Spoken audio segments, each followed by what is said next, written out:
What is up, and welcome back to another episode of the Wizards podcast.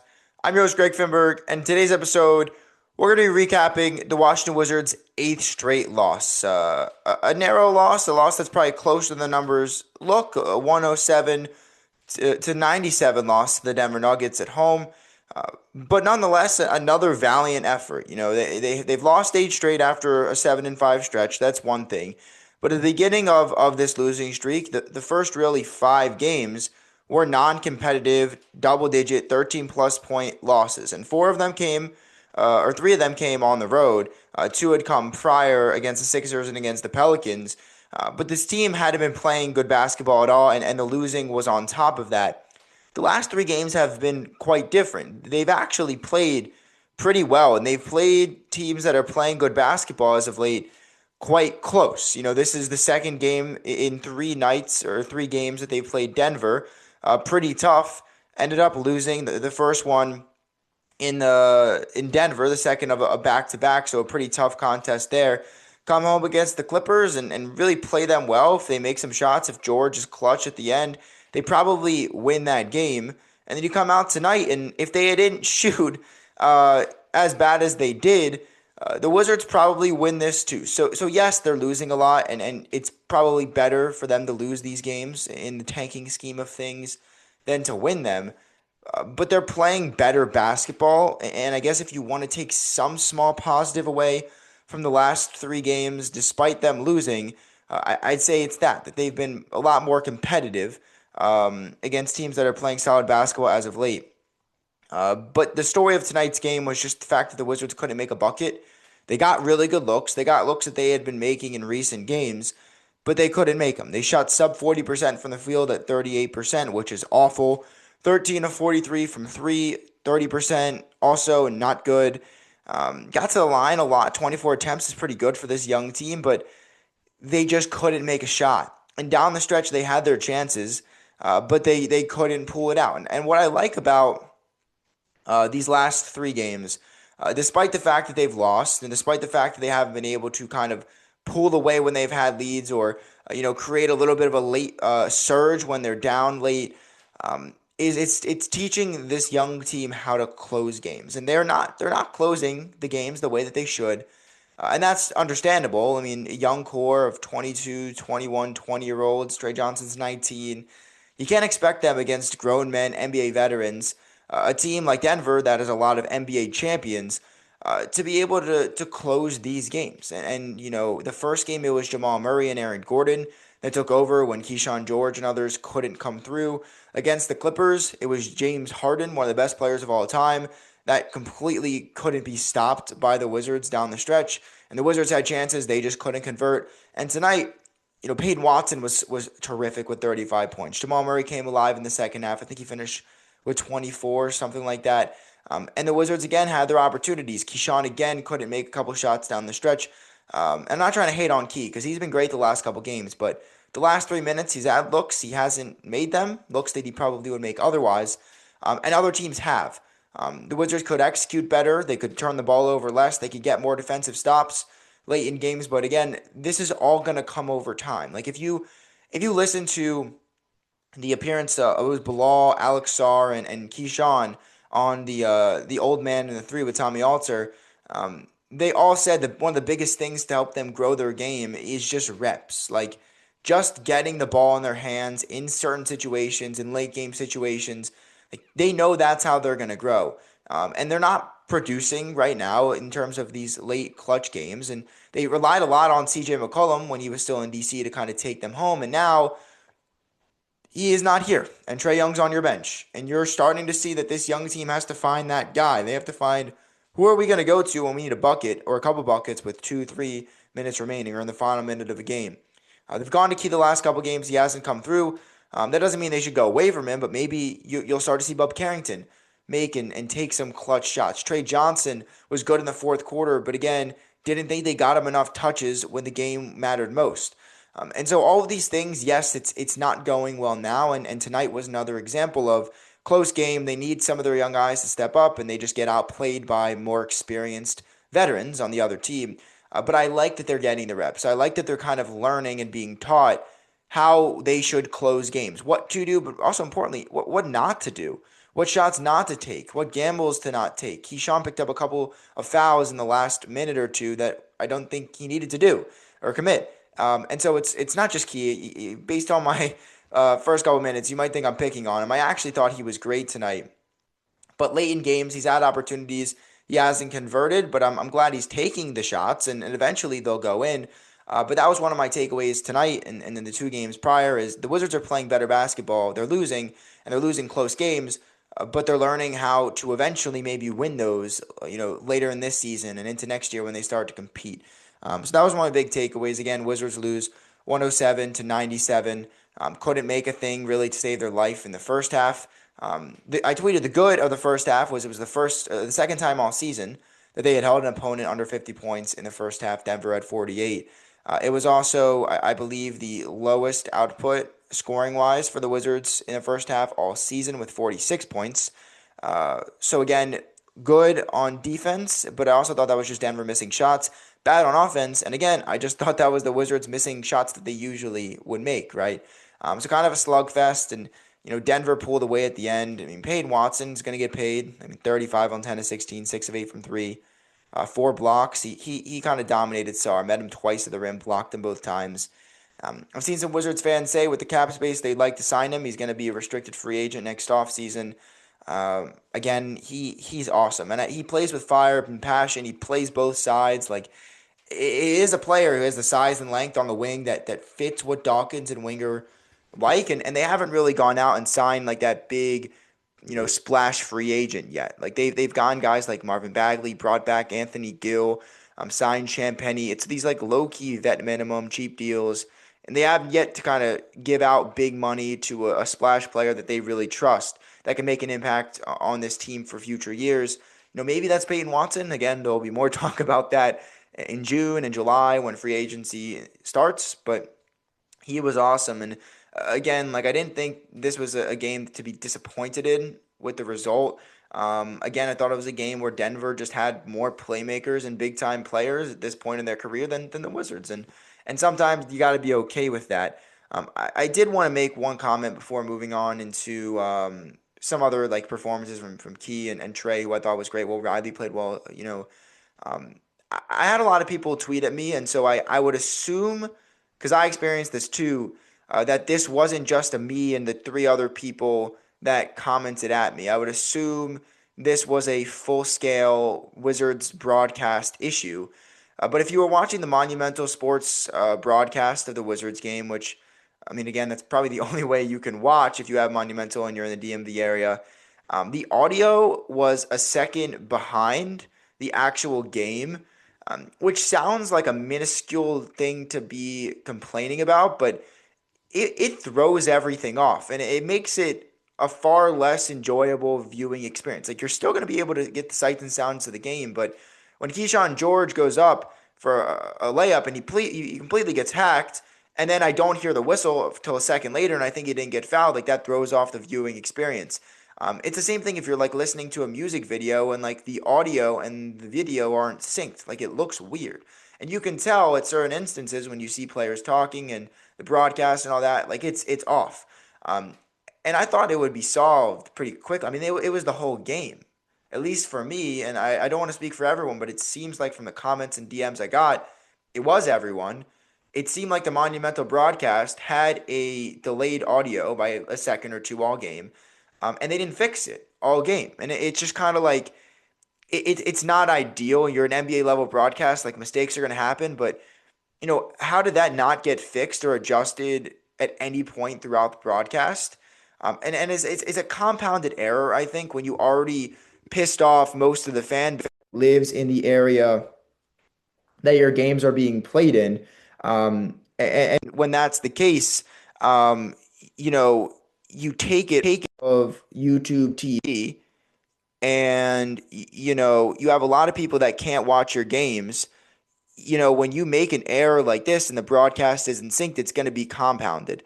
It's going to be, a bigger issue than maybe it seems. And obviously not ideal to watch a game like that. So I wanted to make note of it because I feel like enough people were affected by it. At least my broadcast was. And it doesn't change the result of the game. It really didn't affect my viewing experience too much, but it did affect it. It was something I noticed. And again, with all the stuff that happened before the season with Monumental, it's really the only place a lot of people can watch the games. You have 82 broadcasts. Like you should be on the money and on the ball with your audio. And the fact that I guess it didn't get changed all game was something I took note of and just kind of wanted to mention it.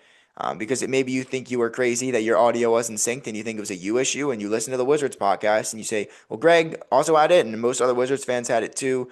So I wanted to make note of that as well. Um, Actually talking about the game and returning to that, I mentioned some of the missed shots and turnovers down the stretch from Kyshawn George. Don't let that diminish Sorry, I muted myself. Don't let that diminish the fact that he had another really solid game in what's been a pretty good stretch of showings from Kyshawn ever since he's kind of worked his way back from that hip injury that sidelined him for 7 games.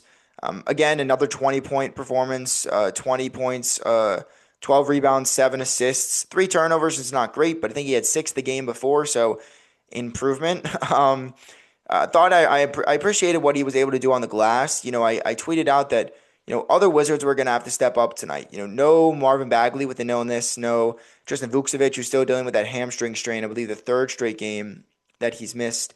He without those two was Sarr, and without Sarr, Anthony Gill played some backup minutes, but only 12. So the Wizards had a heavy reliance on their forwards when Alex was on the bench, and I thought Key stepped up there with 12 boards and was pretty helpful on the glass.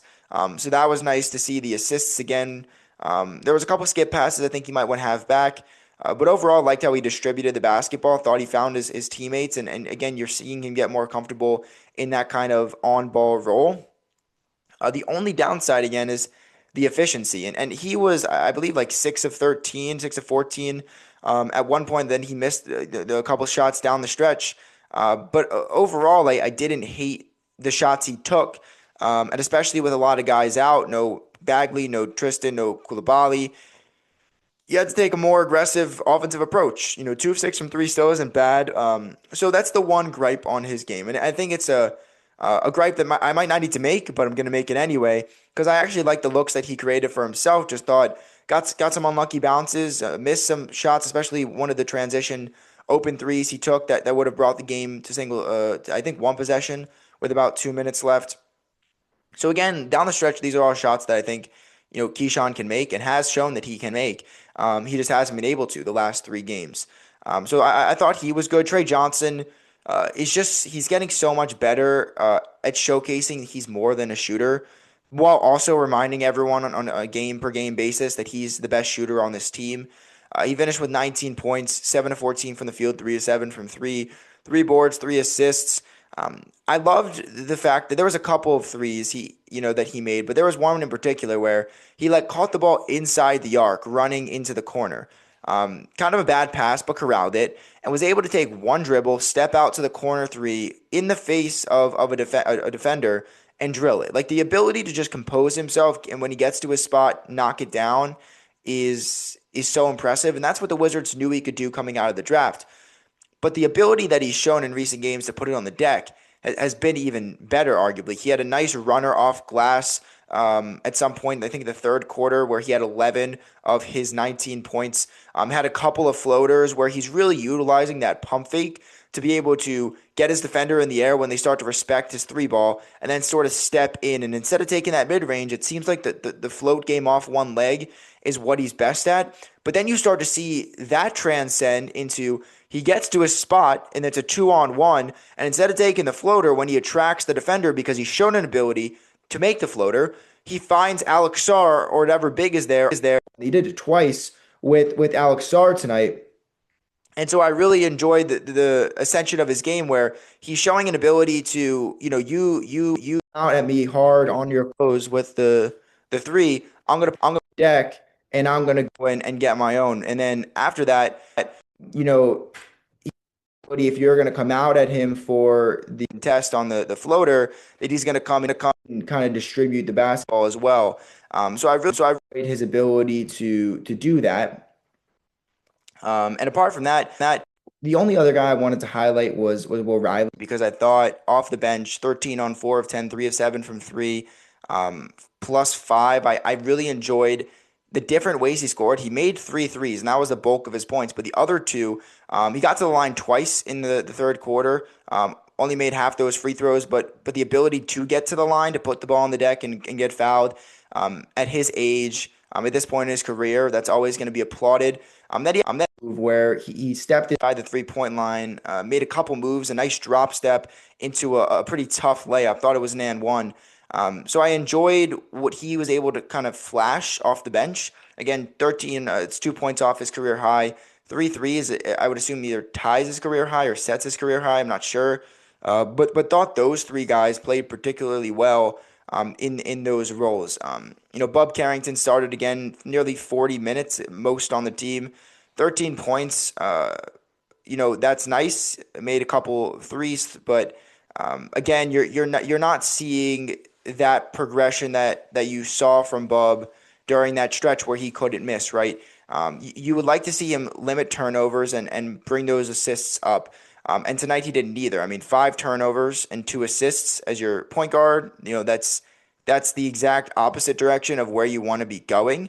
You wanted to see the Wizards sort of winning his minutes. He was a minus 18, which was tied for worst on the team.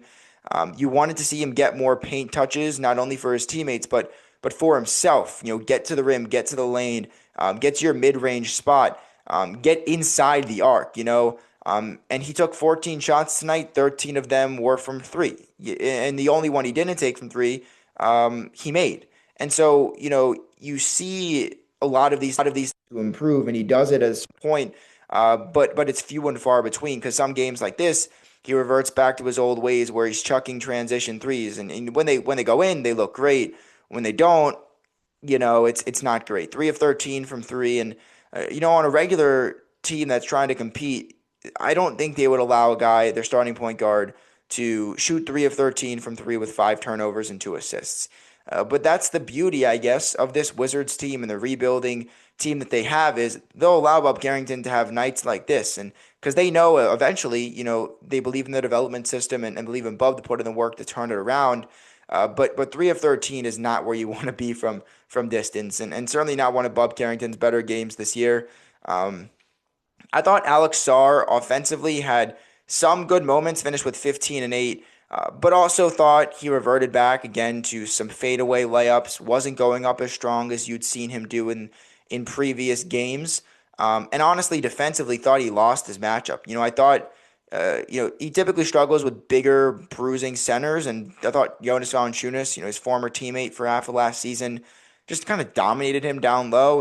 Against a guy like that who has that weight advantage, Alex knows he needs to do a lot of his defensive work before before Valanciunas gets the ball.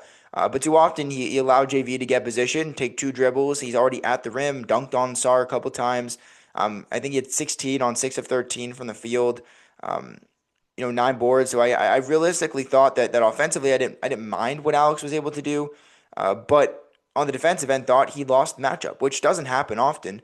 But tonight, thought he got bullied against a center that's way bigger than him. That'll happen, right, when you're as slender of a guy as Alex against these bigger centers. But thought he lost that matchup pretty early, and didn't do enough in the possessions to sort of force JV out of the paint, where I'm sure the Wizards would prefer him to be. Apart from that, like I mentioned, some Anthony Gill minutes. He made a bucket. He had some decent defensive possessions, but he's not what you really want as your answer to back up Sarr. But he had to fill in for the Wizards with the lack of center depth they have, and when both of those backups are out, I tweeted it out in my keys. I expected Anthony Gill to play. He did, and so apart from that quiet game from Champagnie. Quiet offensive game from Jameer. Thought he had some pretty good defensive possessions, 2 blocks and a steal for him, which is nice to see. But it's another loss for Washington. They fall to 10 and 33, 6 and 15 at home. They've lost 8 straight games. And again, like I try to warn Wizards fans, like this is going to happen. It's not surprising to me that they have gone on this big losing streak since acquiring Tre Young and trading off CJ McCollum, who they had a pretty heavy reliance on offensively. Going to take some time to adjust to that. And they're also not putting out probably the best lineups that they can. And as a result, they are losing a lot of games. Now you look at the tank standings. Charlotte had another big win. That's who Washington plays next. And by the way, it was supposed to be a 6 p.m. tip-off on Saturday in Charlotte. It got moved to noon on Saturday because of the impending weather. I don't know if I know here at Penn State we're going to get a bunch of snow. I think the DMV area is also going to get a huge portion of this snowstorm. But that game got moved up 6 hours to noon because of that predicted weather. But they had, I think, like a 30-point win over the Magic, and they're 5-5 for their last 10. They're 17-18. I think it's pretty safe to say that you can move Charlotte out of the contention for that, like stealing a bottom four record from the Wizards. Like I think they're pretty firmly at 17-28.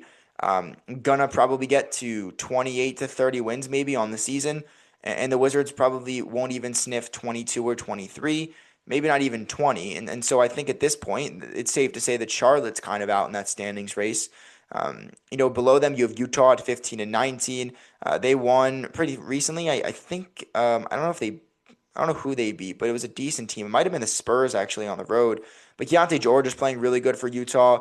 And at 15 wins, they're on pace for, again, 25 to 27, 28 wins, which I think is going to far outpace what the Wizards can possibly do. So I'm not ready to eliminate them from contention as of yet, but certainly they're playing much better than people thought. And that brings you to your bottom five, which is, 10 wins is Indiana, New Orleans, and Washington. You got the Kings at 12-33. You got the Nets at 12-30. And the Wizards have a pretty firm spot in that bottom four. They are 2.5 games worse than the Brooklyn Nets. But that's kind of your bottom five. And I think maybe with Sacramento, they're 4-6 over their last 10. Like they're playing better basketball. Maybe they are a team to look out for. I mean, the Nets have, I think, scored below 70 points, which is hilarious because you had a bunch of Nets fans kind of crying that the Wizards were actively tanking, saying that they need to take their pick away, and the Nets have just been egregiously tanking over the last couple of games and honestly weeks. So, you can't have it both ways. If you're going to complain, then you got to be able to accept complaints against your team. But again, it's a competitive loss for the Wizards. They're playing better as of late in terms of this losing streak, which is kind of sad to say. But they fall 107 to 297 to a really good Denver team. They didn't have Jokic, but was healthy pretty much otherwise. They didn't have Cam Johnson. But the Wizards end up losing 107 to 297. Michael Winger had a press conference also before the game. And I don't want to do too much time on sort of what Winger said. I think my friends at Locked On Wizards are going to do a full breakdown of that tomorrow, so you can check that out on their channel. But one of the things I just wanted to note real quick, and my friend Ben Strober tweeted this out. This is a quote from Michael Winger. Quote, "As a reminder, we are not pursuing short-term success. We believe that mediocrity is frankly easily achievable, but there's a very low ceiling of hope." End quote. He also said the Wizards have completed the deconstruction phase of their rebuild and doesn't want to put a barometer on what their success can be next year, but obviously thinks that they should be a lot better. And I mean, imagine hearing that 2-3 years ago when Tommy Shepard was here, that, mediocrity is not what you're looking to achieve. You don't want just short-term success. Like they're trying to build this out and sort of make it something that can be compatible and successful for the long run. And that's music to my ears. It should be music to most Wizards fans' ears because for a while, that was the goal, is just, get near the play-in, win 35 to 40 games, and be content with the fact that you are semi-competitive for half the season. No longer is that the case. And again, like there's a long way to go before you can sort of take this big victory lap about Dawkins and Winger in this front office. But they're doing a great job. They're saying all the right things. And to hear that from one of the Wizards' top executives is not only refreshing, but it's sort of, showcase different things are now versus what they used to be with the old regime. So, again, that's going to do it for this episode of the Wizards podcast. Wizards fall 107 to 97. They fall to 10-33. They lost 8 straight games pretty firmly in that bottom four, so that's nothing to worry about. And we'll be back for an early one, I guess, after that Charlotte game on Saturday. So, that's going to do it for this episode. Thanks for listening, as always. Go Wiz.